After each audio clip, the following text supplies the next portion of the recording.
안녕하십니까. 2021년 3월 21일 최명무 팩트 시작하겠습니다. 어제 그저께 이해찬 전 민주당 대표가 서울시장 선거를 민주당이 거의 이긴 것 같다, 이렇게 얘기를 했습니다. 자, 이 말은 도대체 무슨 근거로 이 말을 했고, 그러면 이 근거에 대한 반론은 무엇일까?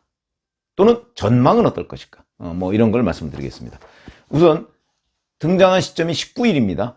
이때 아마 민주당 서울시장, 부산시장 보궐선거가 전부 다 위험하다, 아마 이런 판단 하에 방송에도 나오고 유튜브에도 나오고 했습니다. 그 나온 데는 김어준의 다스베이다라는 김어준 씨 개인 유튜브죠. 거기에 출연을 했는데 이렇게 얘기했습니다. 선거가 아주 어려울 줄 알고 나왔는데 요새 돌아가는 것을 보니 거의 이긴 것 같다, 이렇게 얘기를 했습니다. 그러면서 근거를 몇 가지를 들었습니다. 근거가 완전히 없는 건 아닙니다. 그 근거를 들었는데 그게 뭐냐? 첫 번째로 오세훈 국민의힘 후보의 내곡동 땅 의혹입니다. 이 의혹은 민주당이 제기한 거죠. 그 의혹을 아주 길게 설명을 했습니다. 그리고 그 의혹에서 오세훈 후보가 한번 착각을 한 시점이 있었죠. 그 주택지구에 대한 지정을 노무현 정부 때 했다, 이런 식으로 얘기를 했는데 알고 보니 그게 이명박 정부 때였다. 이게 이제 나중에 본인이 그 부분은 내가 착각을 했다, 이렇게 했는데 그게 이제 거짓말이다, 이렇게 몰아가고 있는 겁니다. 아니 착각할 수도 있는 거죠. 근데 거짓말이 너무 본질이 중요하죠.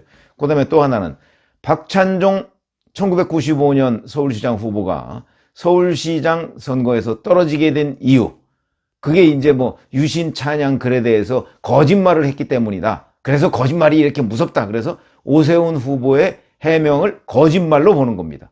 나중에 수정을 했는데 몰고 가는 거죠. 그 다음에 LH 이 문제도 그거 그렇게 겁낼 것 없다, 이런 식으로. 그러니까 LH 투기 의혹의 후폭풍이 그리 크지 않을 것이다, 이렇게 본인이 주장을 하고 있는 겁니다. 이게 근거입니다.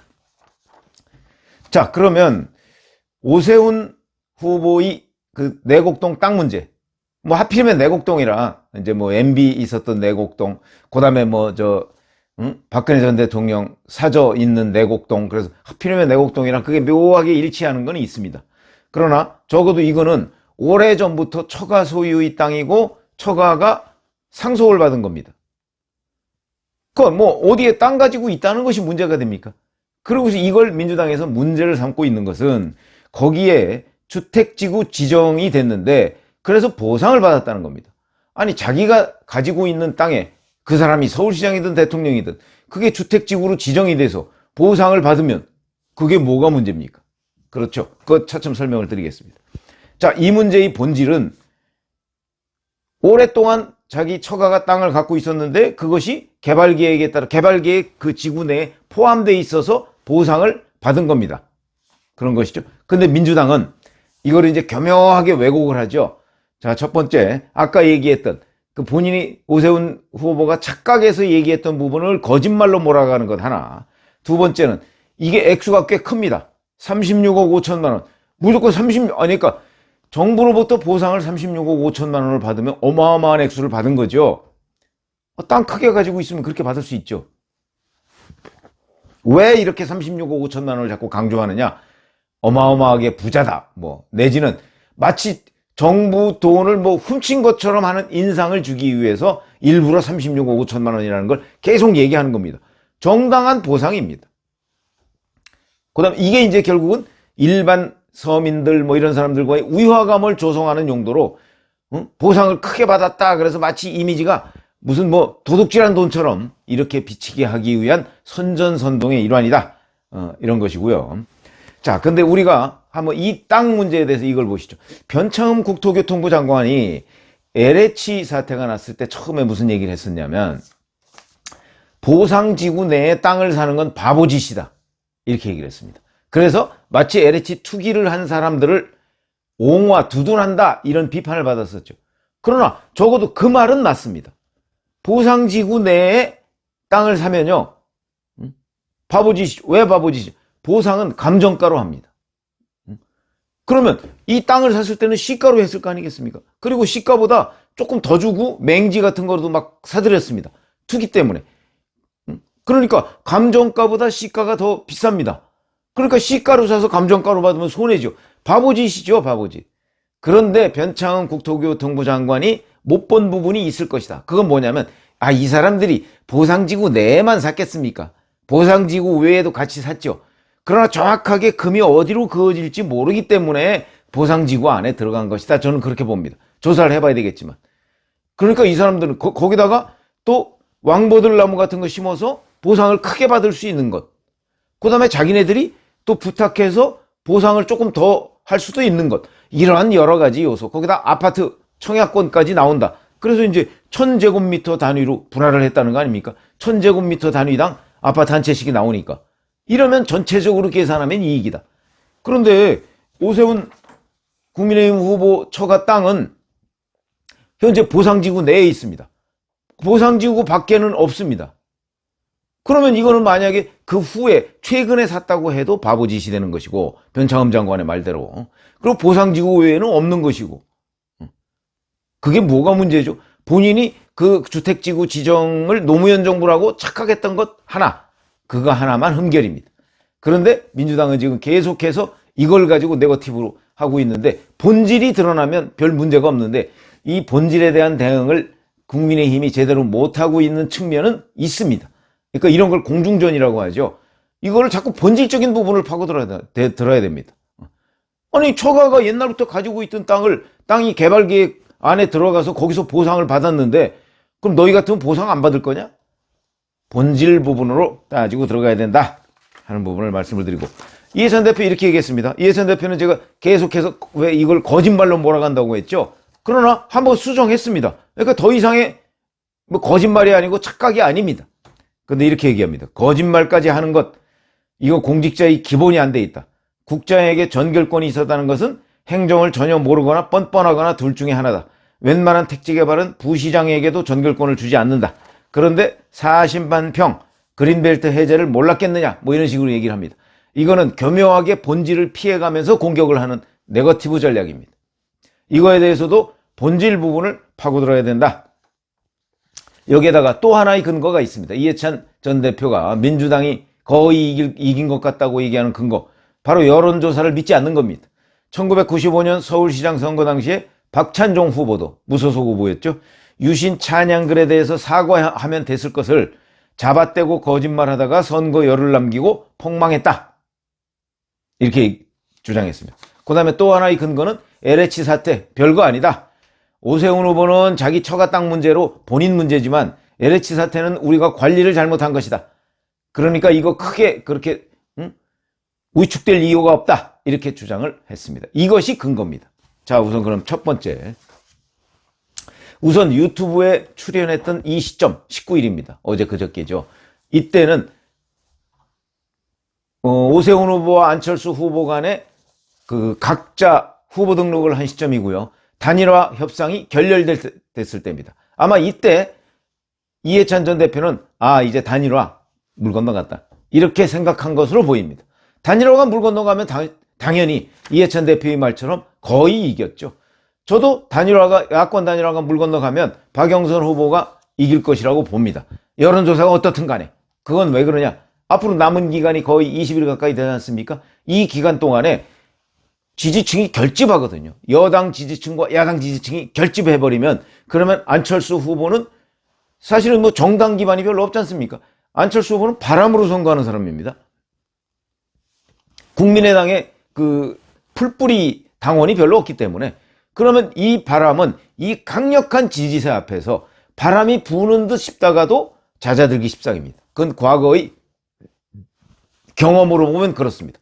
아마 이해찬 전 대표도 정치계에서 아주 오랫동안 있었기 때문에 이걸 잘 알 겁니다. 그러니까 단일화 이제는 거의 안 되는 거야.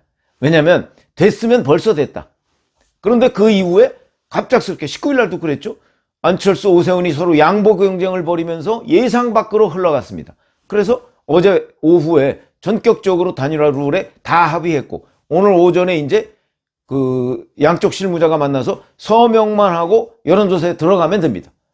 그러니까 25일 선거운동을 하기 전까지 단일화는 거의 이제 기정사실로 됐다. 움직일 수 없는 상황이 됐다. 이렇게 본다면 19일 날 이해찬 대표가 거의 이긴 것 같다고 하는 그 상당히 중요한 근거 중에 하나가 무너졌다.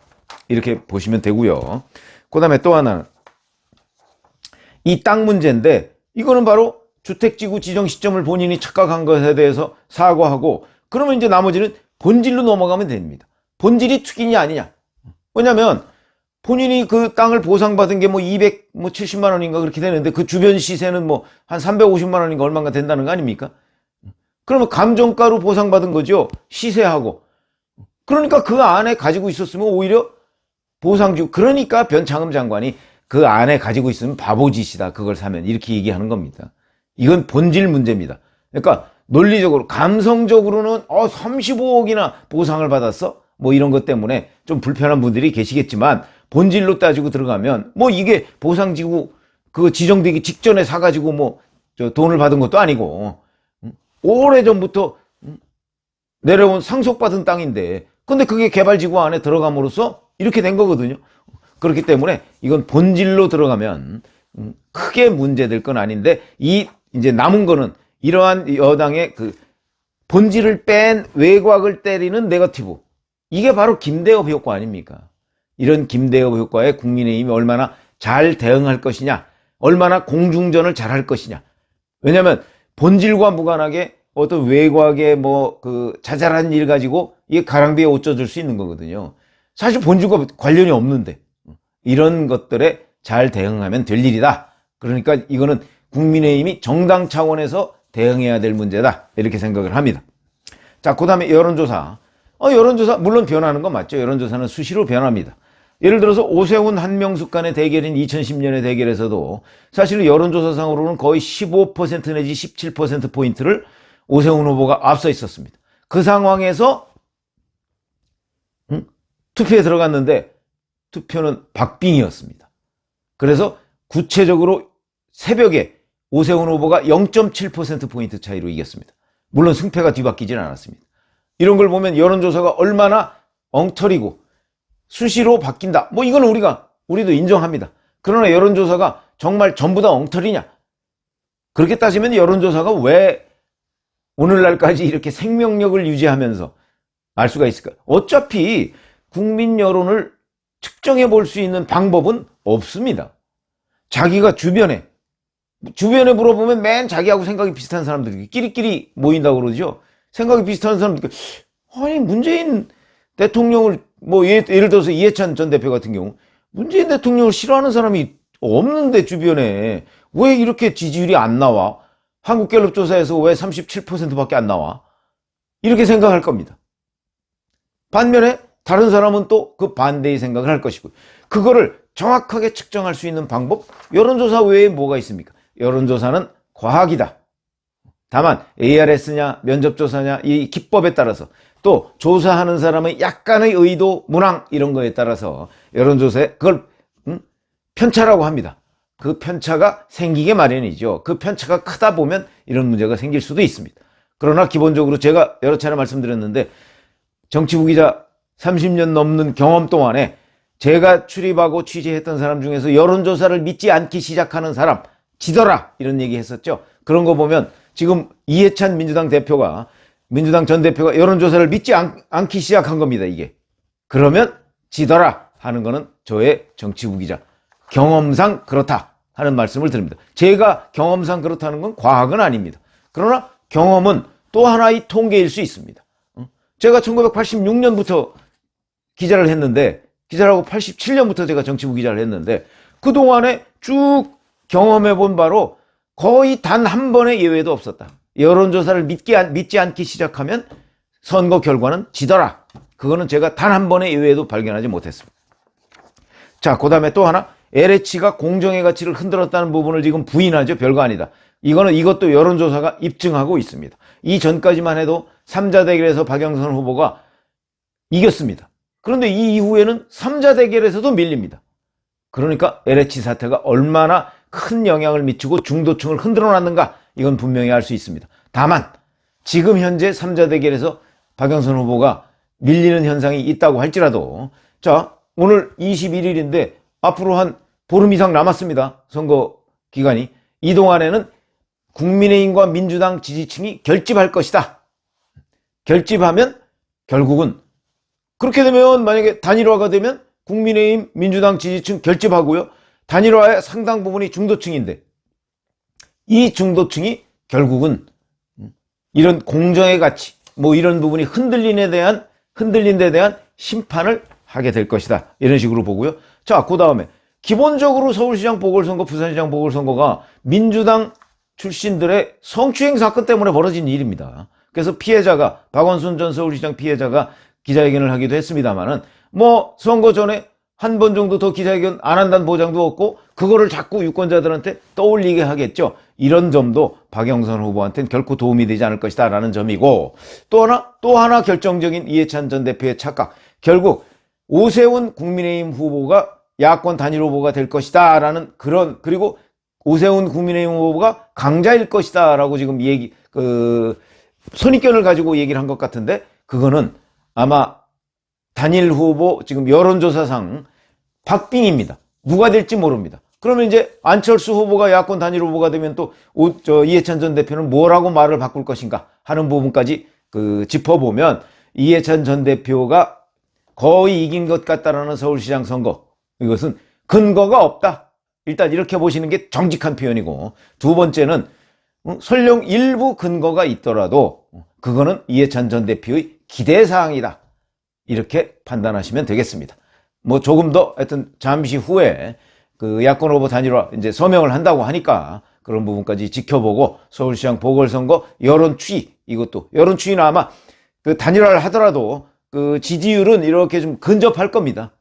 그거는 뭐 선거 양상이 늘 그러니까 그런 관점에서 지켜보시기 바랍니다. 감사합니다.